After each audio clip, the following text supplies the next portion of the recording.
Bonjour et bienvenue à un autre épisode de Plus de Millage où aujourd'hui on va faire le défi 500 km avec le Kona EV 2025. Cette édition du Kona EV, c'est le modèle Preferred, mais avec l'ensemble d'options Ultimate. Donc c'est pas mal tout équipé ici.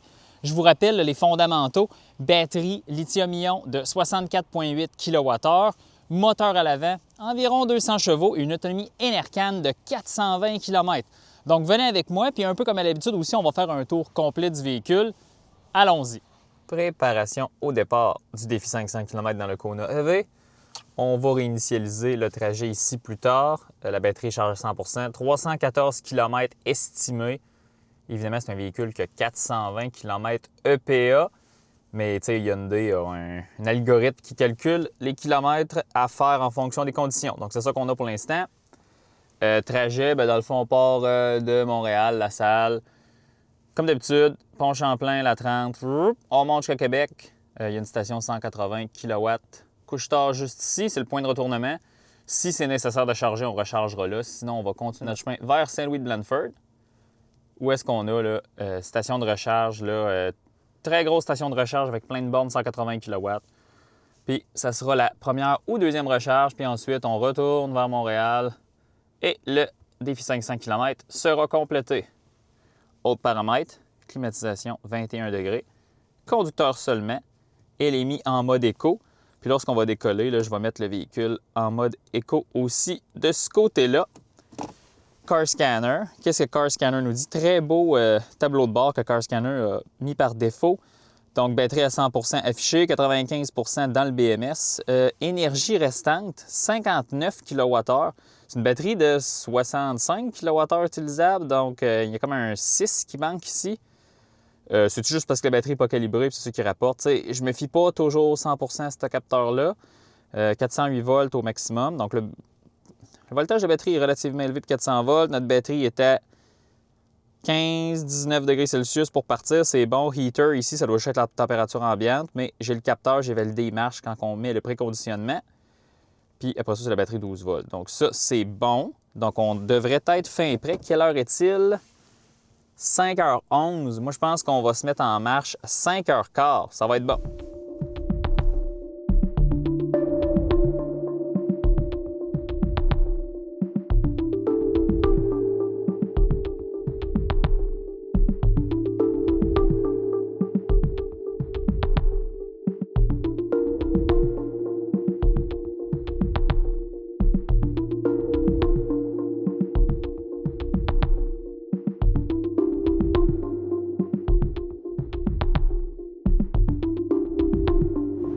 Première mise à jour de ces défis 500 km dans le Kona EV 2025.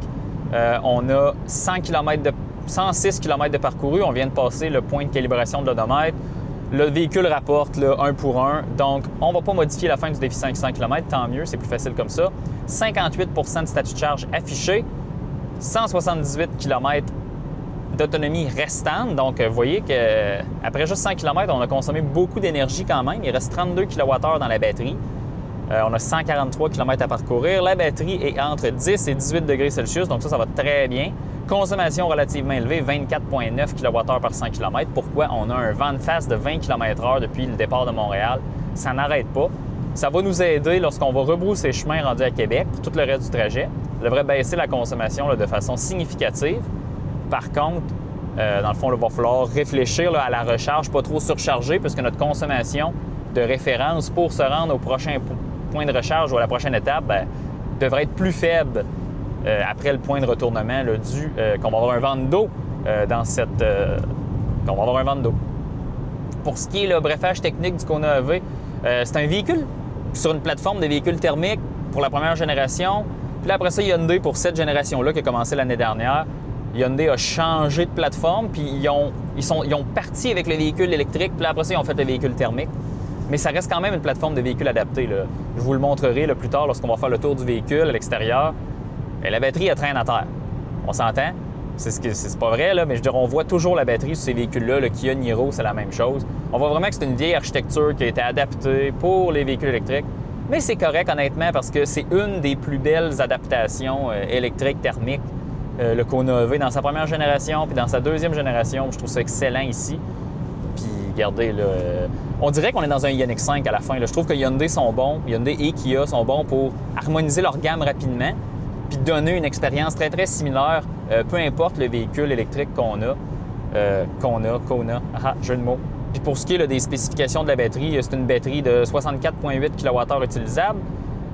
C'est une batterie avec un voltage nominal là, de 358 volts. C'est quand même assez bas, mais dans le régime 400 volts, c'est correct. Hein? Quand la batterie pleine est à 400 volts, ce véhicule-là, on a une thermopompe, on a le préconditionnement automatique avec la navigation intelligente. Elle ne fonctionne pas aujourd'hui, hein? C'est un peu comme le Kia V9, ça prend le compte Hyundai, BlueLink, blablabla. Mais on a un bouton dans le menu, on active ça, puis on a un chauffe-batterie de 4 kW qui s'active. Donc j'activerai ça là, dans peut-être une vingtaine, une trentaine de minutes pour la montée autour de 20 degrés pour la recharge rapide à Québec. Puis ça va être pas mal ça. C'est un véhicule qui est seulement traction.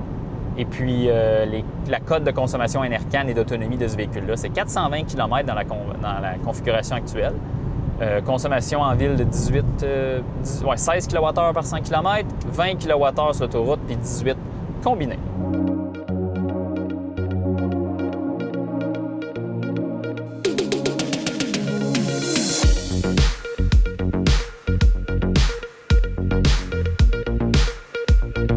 OK, deuxième mise à jour, 7h15 du matin. Il nous reste 56 km avant d'arriver au point de retournement.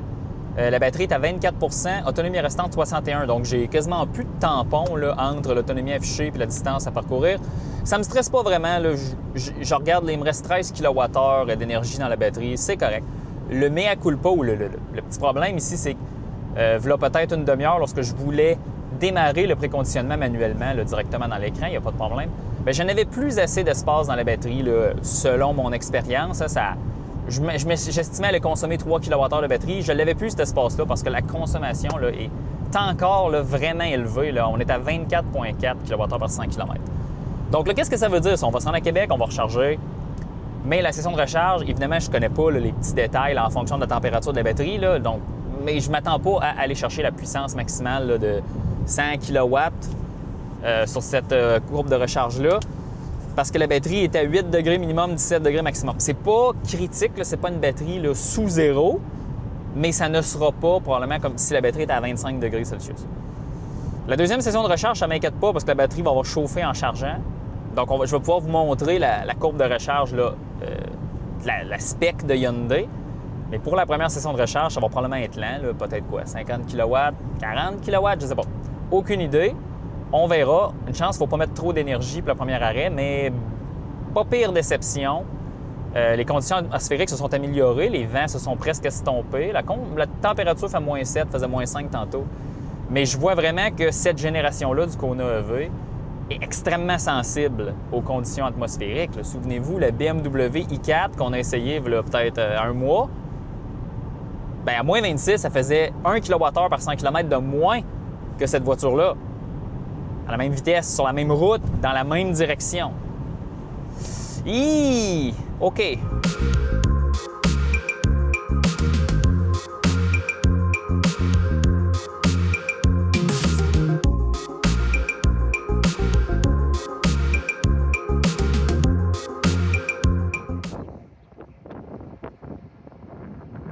Et nous sommes rendus à Québec, chez Couche-Tard. On est arrivé à 1 %, 3 km d'autonomie. On a tout vidé la batterie, puis on charge à 68 kW. Donc, pour une batterie là, à 12-19 degrés, on ne l'a pas préconditionné parce qu'on n'avait plus on n'avait pas assez d'énergie disponible. C'est correct. Regardez, là, ça rentre à 200 ampères. Je m'attendais à plus, mais en même temps, les conditions ont fait que ce n'était pas possible. Donc là, ce qu'on va faire, on va se mettre de l'énergie pour parcourir là, 80 km pour aller à Saint-Louis-de-Blandford. Ça devrait prendre quelques minutes. Puis je vous tiens au courant là, lorsqu'on retourne sur la route. Bon, ça fait à peu près 10-11 minutes qu'on charge. C'est à 18 % affiché, 21 % BMS. Puis là, ça rentre à 200 ampères. Donc la vitesse a augmenté. Là, quand on atteint 20 degrés là, minimum, on voit là, que la vitesse de recharge là, augmente. La courbe de recharge de ce véhicule-là, c'est lorsqu'on est à zéro, le véhicule va appliquer 200-250 ampères. Puis là, on va aller chercher là, 80 jusqu'à ce que ça monte jusqu'à 100 kW, là, autour de 55-60 % puisque le voltage de la batterie monte. Mais regardez, ça fluctue beaucoup. Là. On a pogné 200 ampères pendant un petit instant. Comme je vous dis, là, pourquoi? C'est parce qu'on n'a pas réussi à préconditionner avant d'arriver. Donc, là, on a juste 46 km d'affichés avec 20 C'est difficile aujourd'hui. OK, on se met en route vers Saint-Louis-de-Blandford. Ça a été une session de recharge assez longue. À ce point de recharge-là, habituellement, on se recharge ici là, entre 5 et 15 minutes. Là. Mais là, on a fait 24 minutes 45 secondes de recharge. Puis on n'a pas mis beaucoup d'énergie. Hein? C'est sûr que le Kona EV, c'est pas l'auto avec l'architecture, la recharge rapide la plus performante. Là. Ça, je m'y attendais. On va passer au travers des statistiques. Là. On a mis 26 kWh dans la batterie. Ça a coûté 14,67. Ça a duré 24 minutes. Là. Puis la vitesse moyenne de recharge, la puissance moyenne de recharge, était autour de 60-65 kW. On aurait dû s'attendre là, à quelque chose de plus autour de 80 pour la même session. Je pense que le facteur le plus contributeur, c'était la faible température de la batterie. Mais écoutez, on s'en va à Saint-Louis-de-Blandford, la batterie est chaude. On devrait avoir là, dans 84 km, 45 minutes, une session de recharge beaucoup plus intéressante pour compléter le défi 500 km. Donc là, ce que je vais faire, c'est que je vais laisser la place à Alexandre du futur vous présenter là, le Kona EV dans le détail extérieur-intérieur. Commençons notre tour du Kona EV. Donc, quand la génération a changé là, autour de 2024, Hyundai s'est affairé à grossir le Kona EV essentiellement. On reste quand même sur la même plateforme, mais ce qui est important, c'est que lorsqu'ils se sont affairés à redesigner le véhicule, ils ont commencé par faire l'ingénierie de la version électrique que vous voyez dans votre écran. Donc, essentiellement, ils ont priorisé les éléments là, pour la propulsion électrique au lieu de faire l'inverse avec la première génération, prioriser les éléments combustion thermique. Mais on reste quand même sur la plateforme K3 et il y a quand même un Kona là, thermique disponible en Amérique du Nord qui est, dans le fond, au début de la gamme du Kona chez Hyundai. Ce qui est important de mentionner, c'est que le véhicule là, est 15 cm plus long, l'empattement a été allongé pour offrir plus d'espace à l'arrière et plus d'espace cargo. Le design est très intéressant. Là, ça se marie bien avec le langage de design chez Hyundai et avec la gamme Ioniq aussi. Là, si vous voyez, là, on a comme signature lumineuse une grande barre de LED à l'arrière et on a la même chose à l'avant. Très intéressant. Puis ce que j'aime beaucoup du Kona EV, c'est que les roues sont minuscules. Ici, là, on a des roues de 17 pouces. Sur cette version, il y a aussi des roues 19 pouces disponibles sur le Kona EV, mais on n'est pas là, dans les histoires de 21 pouces, là, un peu comme l'Equinox EV et le Blazer. Ça, c'est très intéressant. La coupe, le profil, très intéressant. Un véhicule relativement aérodynamique, mais ça reste un VUS compact. Puis aussi, je voulais vous mentionner quelque chose de très, très intéressant. Ce qui est drôle avec les Kona EV et les Niro, là, qui est le véhicule sur la même famille, c'est que la batterie est vraiment apparente sous le véhicule. Là, vous la voyez ici. Souvent, je dis souvent, là, sur ces véhicules-là, la batterie traîne à terre, puis c'est encore plus flagrant à l'arrière. Là, comme vous voyez, là, on voit vraiment la batterie sous le véhicule. Hein? Comme je vous dis, c'est souvent un élément distinctif des véhicules là, designés sur des plateformes de véhicules thermiques. On va passer à l'espace cargo. On a évidemment un haillon électrique. Ça ouvre vite, ça se passe bien. Puis on a un bon espace de chargement à l'arrière. Vous voyez, ça, c'est mon équipement pour le tournage. Mais même, on a un sous-plancher assez généreux. Vous voyez, là, on a le kit de gonflage et le câble le 110 volts là, pour la recharge d'appoint. Puis même, il y a de la place pour un balai à neige là, de grandeur normale. Puis ce que je remarque, c'est que probablement le sous-plancher peut être placé plus bas pour maximiser l'espace de chargement ici. Maintenant, ce qu'on va aller faire, c'est qu'on va aller baisser les sièges à l'arrière, voir qu'est-ce que ça donne. Donc, OK, c'est intéressant. Là, on a quand même là, une transition qui est sans... On a quand même une bonne transition, donc c'est bien. On va pouvoir mettre des objets longs là, sans trop s'accrocher. Donc, l'espace ici est relativement intéressant là, si on la baisserait au complet. Évidemment, on ne peut pas là, actionner la banquette arrière par l'espace de chargement. Puis les ceintures sont un peu dans le chemin. Mais c'est pas grave, je vais aller m'asseoir à l'arrière pour voir l'espace pour les jambes. Donc là, on est à l'arrière du Kona. On est quand même bien assis, là, je vais vous montrer. Mes jambes, là, toujours la même chose. Le seuil de la banquette est quand même assez haut, mais pas beaucoup de place pour pousser mes pieds. Donc, l'espace pour les jambes est relativement généreux, mais en même temps relativement restreint. Là. Puis le siège est mis là, à ma position de conduite, même du côté passager, pour refléter là, une personne moyenne qui mesure entre 170 et 175 cm. Donc, c'est peut-être pas là, pour deux adultes un trajet de 12 heures, mais c'est suffisant. Puis d'un point de vue d'accessoires, à l'arrière, vous avez 2 bouches d'aération USB-C et on a un accoudoir à l'arrière, là, très facile à manipuler.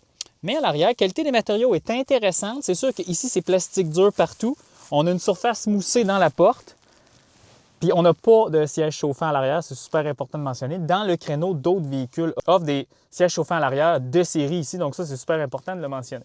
Allons voir sous le capot, mais avant d'aller voir sous le capot du Kona EV, parler du port de recharge. Le port de recharge est à l'avant. C'est quand même intéressant ça, parce que c'est beaucoup plus polyvalent pour plusieurs types de stations de recharge.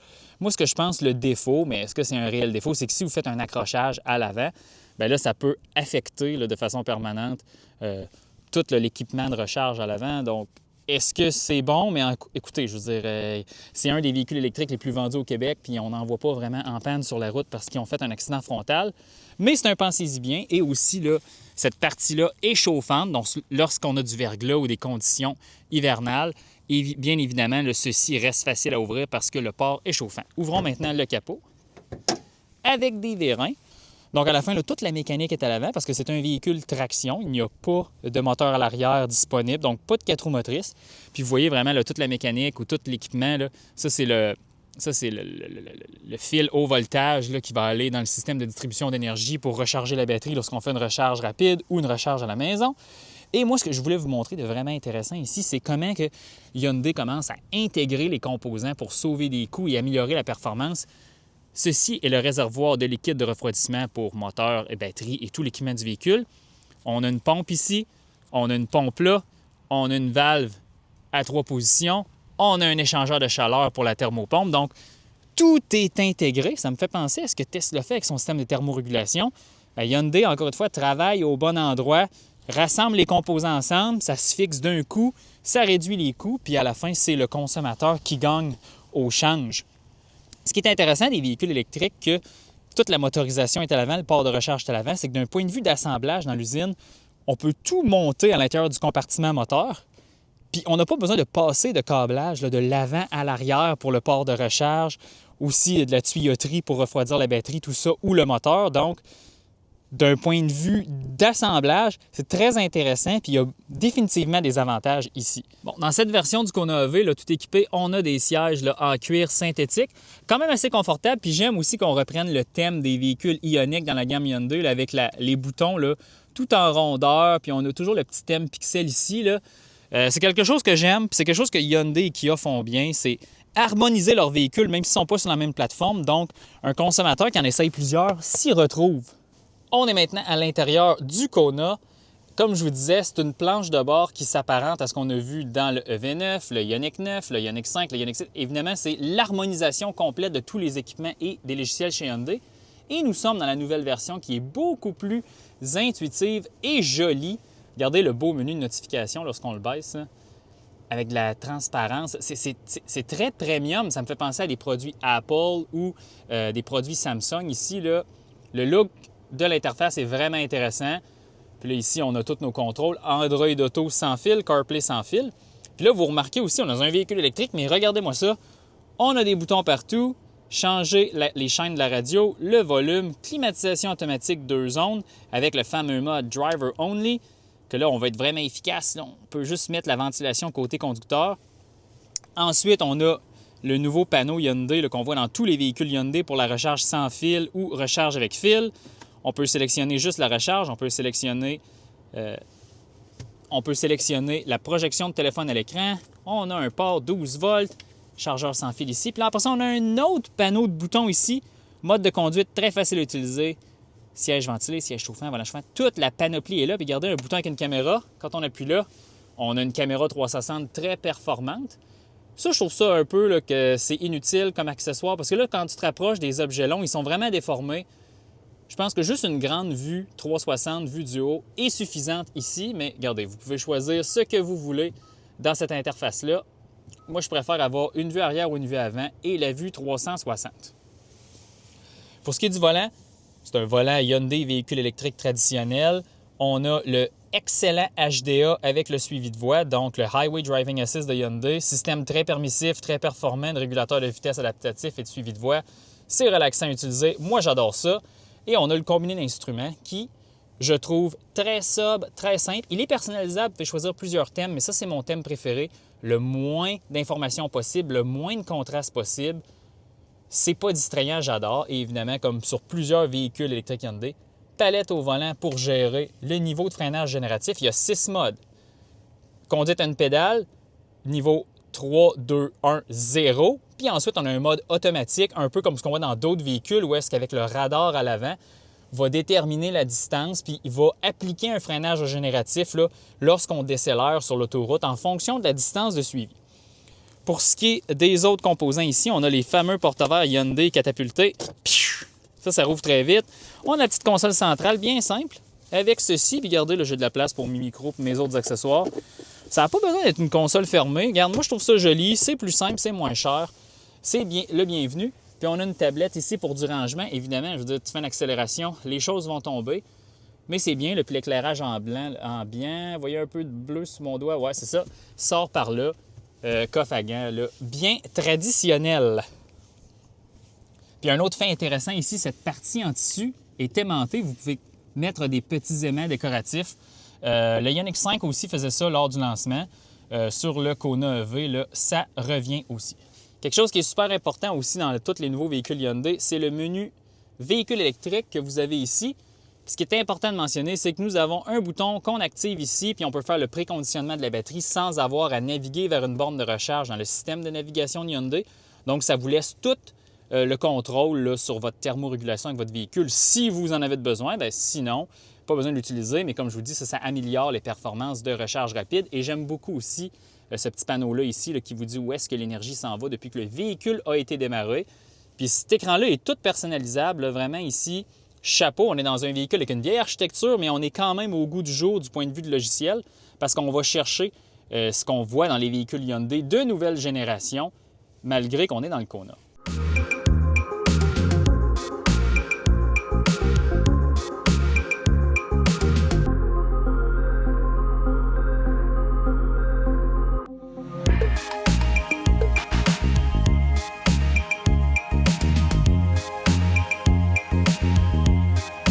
Bon, nous sommes à Saint-Louis-de-Blandford, branché sur une borne 180 kW.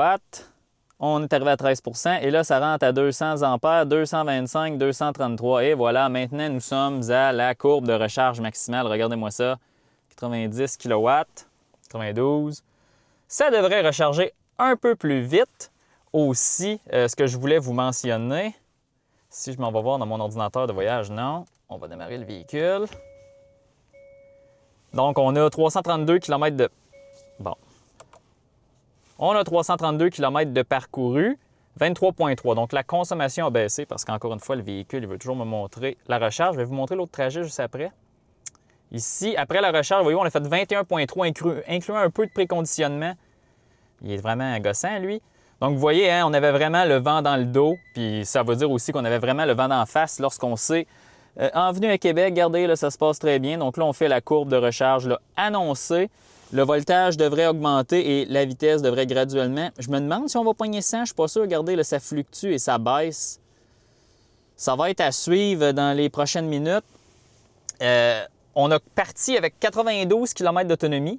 On avait 85 km à parcourir, puis je suis arrivé avec une trentaine de kilomètres.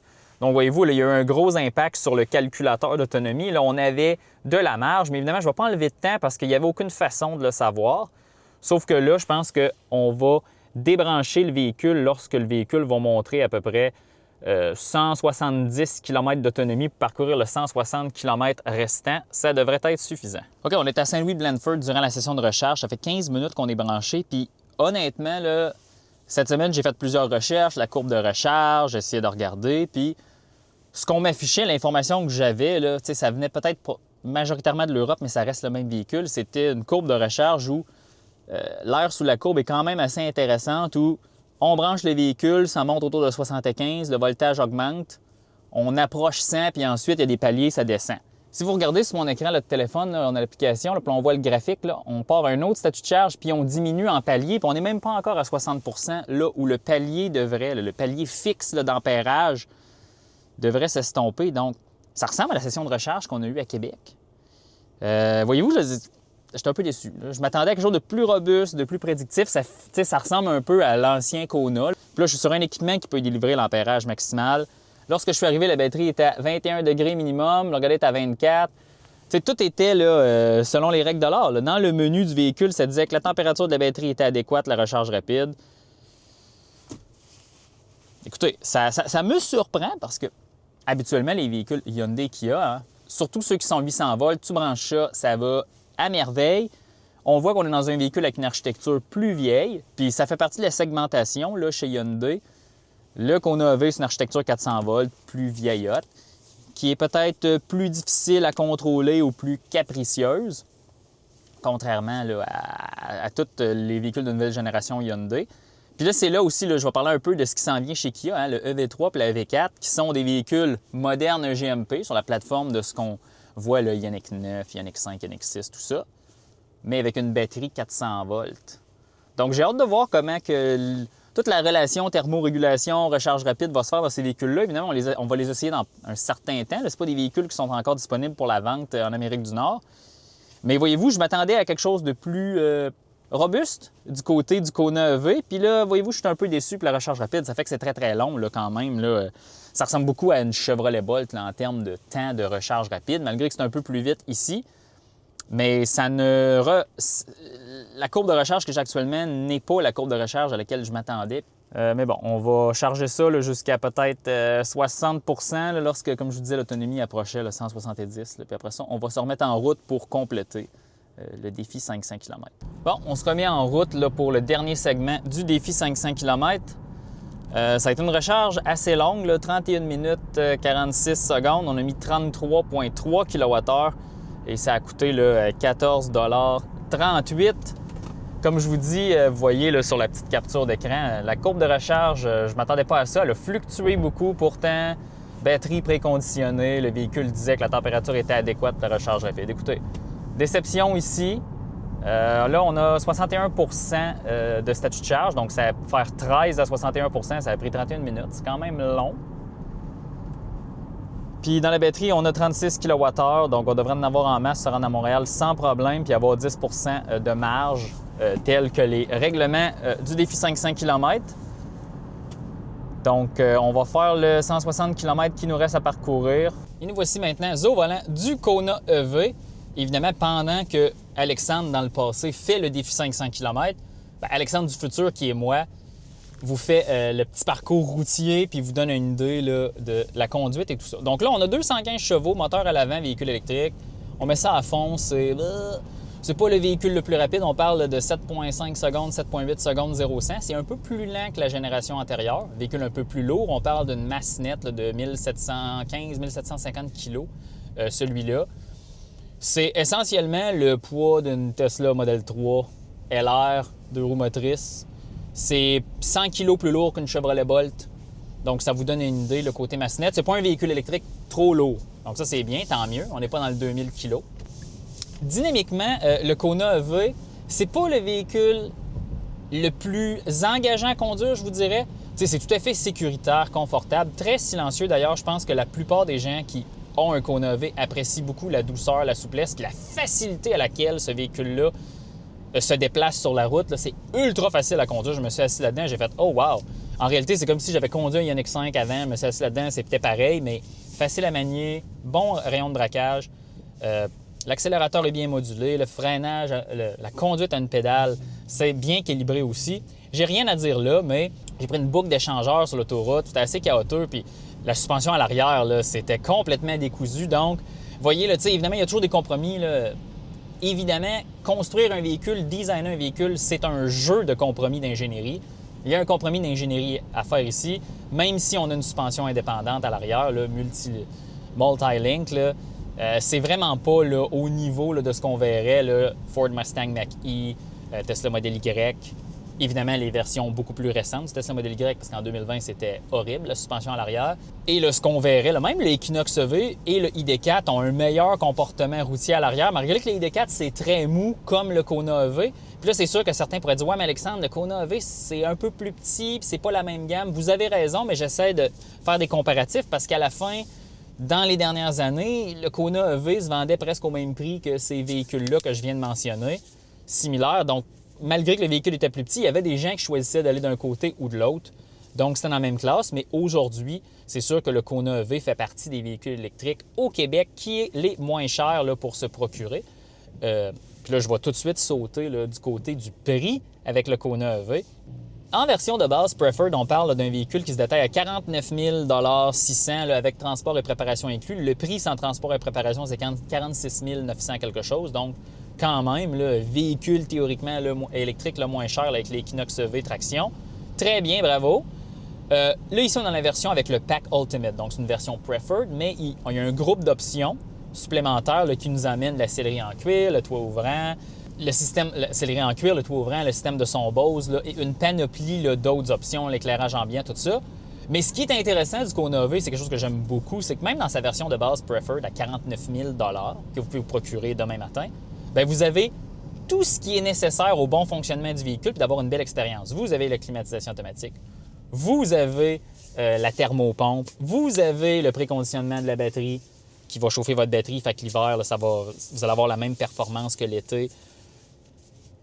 Vous avez le HDA et le suivi de voie. Donc, vraiment, les choses qui sont essentielles au fonctionnement de votre expérience de véhicule électrique sont de base. Donc, vous pouvez juste dire, moi, je veux le Kona EV le moins cher. Vous pouvez l'acheter, puis vous allez avoir toutes les fonctions qui sont importantes dans un véhicule électrique là, pour la pérennité du fonctionnement, puis aussi pour les longs trajets. Donc là, ici, j'ai rien à dire. Ça vient faire un peu comme le Ford Mustang Mach-E qui vient avec toutes ces affaires-là. Les véhicules Tesla aussi viennent avec toutes ces options-là de base, peu importe le niveau d'équipement que vous choisissez. Donc ça, c'est très bien. Mais ce véhicule-là, là, avec tout ce qu'on voit ici, se détaille autour là, de 57 000 parce que le Pack Ultimate, c'est une option de 7 000 qui fait que c'est un véhicule dispendieux pour ce que c'est. Parce qu'en réalité, pour une architecture 400 volts, un peu plus vieillotte, puis vous avez vu là, dans le défi 500 km que les performances de recharge rapide n'ont pas été exactement telles que Hyundai les annonce, malgré que j'ai pris toutes les bonnes précautions au départ. Donc, comme je vous dis, si vous faites des longs trajets, souvent, ce n'est peut-être pas le meilleur choix, mais vous pourriez avoir un Ioniq 5 et là, tous vos problèmes sont réglés parce que c'est 800 volts, puis c'est merveilleux. Donc, comme je vous dis, c'est pas un problème de Hyundai, c'est plus un problème de segmentation chez Hyundai où ce véhicule-là a une architecture plus vieille et est vendu à un prix plus faible.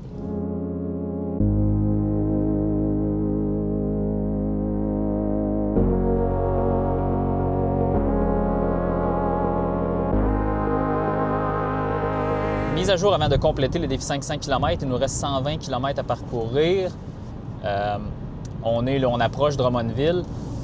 On est à 49 % de batterie, 138 km d'autonomie restante, 380 km parcourus. La consommation maintenant globale là, depuis le début du défi est 22,7 kWh par 100 km, donc ça a baissé, hein, parce que la consommation électrique, depuis que nous sommes partis de Saint-Louis-de-Blandford, on fait 18,8, donc on a 50 km de parcouru. Vous comprenez que c'est à peu près 6 kWh par 100 km de moins que ce qu'on faisait sur le premier trajet ce matin, lorsqu'on avait un vent de face. Là, on a un léger vent de dos, mais les vents sont beaucoup plus faibles que ce matin. Puis là, je parle juste des vents, mais voyez-vous, la consommation a passé du tout au tout. Et là aussi, ce que j'aime, c'est que dans le Kona EV, puis dans les véhicules du groupe Hyundai, il y a un petit, il y a un petit écran là, qui s'appelle « Guide de portée du véhicule » qui est une barre. J'ai vu ça là, pour la première fois dans le EV9 là, qui vous dit votre autonomie la pire si les conditions se dégradent, puis votre autonomie la plus, votre meilleure autonomie si les conditions s'amélioreraient. Puis il y a une sorte de barre là, qui va de gauche ou à droite pour vous dire dans quelle... Est-ce que vous tendez vers une autonomie qui augmente ou qui tend vers une autonomie qui descend par rapport à l'estimation initiale. Puis là, en ce moment, là, on a vraiment une plage. Là, je pourrais vous montrer une image. Le véhicule nous dit là, qu'on est en train d'améliorer les conditions ou les conditions s'améliorent. Donc, on va arriver probablement avec plus d'énergie qu'on pensait arriver. Est-ce que je vais faire une sorte de déduction? Je ne le sais pas encore parce que le véhicule n'a pas de planificateur de trajet. Les sessions de recharge n'ont pas été exactement comme je m'y attendais. Fait que je ne sais pas encore. Là, je vais réfléchir à ça, mais sinon, tout se passe bien. Donc, il nous reste 500 mètres à parcourir. Donc là, je vous rappelle, on était parti à 5h15 ce matin. Il est 11h12. Donc, à 11h15, ça ferait 6 heures. Donc là, on va être juste un petit peu en bas de 6 heures. Ça fait longtemps que je n'ai pas fait un temps de 6 heures avec un véhicule. Mais bon, écoutez, c'est un véhicule un petit peu plus limité. Je m'y attendais, mais à la conclusion, je vous expliquerai qu'est-ce que j'ai vu. Et voilà, 500 km, 11h13, donc 5h58 minutes. OK, quand même assez long. Allons faire le topo. Et nous voici maintenant à la conclusion de ce défi 500 km avec le Kona EV 2025. Résultat un peu décevant. Aujourd'hui, la météo n'était pas super clémente. Malheureusement, en plus, aujourd'hui, on est le 29 mars 2025. Là, donc, je m'attendais, lorsque j'avais réservé le Kona, à avoir une... Je ne m'attendais pas à des températures de 20 degrés, mais je ne m'attendais pas à avoir de la neige, je ne m'attendais pas à avoir autant de vent. Écoutez, c'est les aléas, mais on peut quand même tout interpréter les résultats et les contextualiser. Donc, le temps officiel, c'est 5h57 là, pour le défi 500 km. Puis, il n'y aura pas de déduction aujourd'hui parce que je suis arrivé là, aux 500 km à 14 %.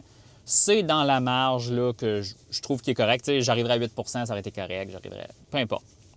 Donc, je n'ai pas nécessairement surchargé. J'ai réussi à bien évaluer mes choses. Pour ce qui est de la consommation là, du 500 km au complet, bien, la consommation là, a baissé par rapport aux dernières mises à jour que je vous ai faites. On est à 21,6 pour le trajet global. Donc, ça ressemble beaucoup à la cote de consommation sur autoroute là, de 20,3 du Kona EV. Là, il a fait à peu près entre moins 5 puis moins 4 là, tout le long du trajet. Il a peut-être fait un peu moins 7 aussi. Fait que c'est un test d'hiver malgré que le véhicule était en pneus 4 saisons. Quand même, je suis content de voir là, que lorsqu'on a eu le vent dans le dos et qu'on s'est redirigé vers Montréal, la consommation était vraiment basse. Regardez, depuis Saint-Louis de Blandford, là, si je regarde sur le trajet ici, 18,2. Donc ça, c'est la consommation combinée du Kona. C'est ça, en réalité, 18-19, c'était la consommation à laquelle je m'attendais en préparant ce test. Et c'est ce qui m'a surpris et ce qui m'a déçu le plus parce que je m'attendais jamais à arriver à 1 % ou 0 % à Québec au point de retournement. Dans mes rêves les plus fous, je faisais 342 km puis je me rendais à Saint-Louis de Blandford. Probablement qu'en été, ça aurait tout à fait faisable avec le Kona EV, celui-ci. Mais je m'attendais à qu'il reste de la batterie. Genre faire, tu sais, un peu comme on voit dans beaucoup de défis 500 km. Là, après 250 km, j'arrive, puis la portée totale, c'est 300. Si la consommation aurait été autour de 19, ça aurait été ça. Là. 320, 330 km portée totale avec le véhicule, ce qui, dans ma tête, fait beaucoup de sens. Là. Mais là, aujourd'hui, écoutez, les conditions n'étaient pas là. Donc, on a eu une consommation très élevée au début, puis on a mangé toute la batterie. Autre point qui m'a titillé un peu, c'est, comme je vous dis, la recharge rapide, malgré que habituellement, Hyundai, c'est assez constant, leurs affaires. Là, aujourd'hui, là, ça s'est promené un peu partout. Puis j'ai jamais réussi à avoir la vraie courbe de recharge qui est on applique la puissance pendant 50 % de la batterie, c'est tout à fait plat, puis on a une petite montée vers 100 kW, puis après ça, c'est les paliers. Là, j'ai eu des paliers un peu partout, puis j'ai jamais eu vraiment l'ampérage maximal d'appliquer longtemps. Puis vous êtes témoin, là, j'ai préconditionné la batterie pour la deuxième session de recharge. Écoutez, on ne saura pas aujourd'hui pourquoi ça a fait ça. Donc là, si on contextualise ça, puis on met ça sur nos chartes, comme vous voyez ici, pour le trajet le Québec-Montréal, c'est le trajet le plus long. Hein? Puis on voit les autres, malheureusement. Puis moi, ce qui est impressionnant, c'est de voir les résultats de la BMW i4. Là, je sais que c'est vraiment pas la même auto puis la même gamme de prix, mais ça se fait des autos électriques que l'hiver sont extrêmement performantes. Là, vous voyez, vous avez la preuve vivante là, dans d'autres de mes tests. Puis là, si on regarde la charte globale, on voit là, qu'on est proche là, du Nissan Ariya et du Toyota BZ4X, mais les tests n'ont pas été faits sur le même trajet, donc c'est pas exactement un pour un lorsqu'on compare. Est-ce que le Kona EV, c'est un bon véhicule? C'est un excellent véhicule. Même que lorsque je l'ai récupéré le lundi cette semaine, je me suis assis là-dedans, puis tellement facile à conduire, tellement bien aménagé, l'écran, le nouveau logiciel Hyundai, super facile à utiliser avec le bouton de préconditionnement. Là, j'ai rien à dire. C'est tout harmonisé. J'aurais pu être dans un Ioniq 5, j'aurais pu être dans un Ioniq 9. On a tous les mêmes paramètres. Vous avez tout, on se retrouve bien. C'est bien aménagé. Rien à dire. C'est un véhicule qui roule bien. C'est un véhicule relativement silencieux.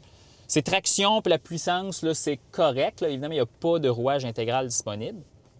Puis je trouve que pour le prix que Hyundai offre ce véhicule-là, c'est assez raisonnable. Là. C'est dans les véhicules le moins chers avec les Equinox EV, le traction, Kona EV traction, Kia Niro. C'est comme tout dans la même catégorie. Ceci étant dit, c'est ça un peu la clé du défi 500 km. Hein? On pousse un peu la limite ou on essaie de faire le temps le plus vite. Je sais que les gens, habituellement, ils prennent des pauses plus longues, ils se pressent pas, mais vous voyez qu'ici, c'est une architecture qui vieillit.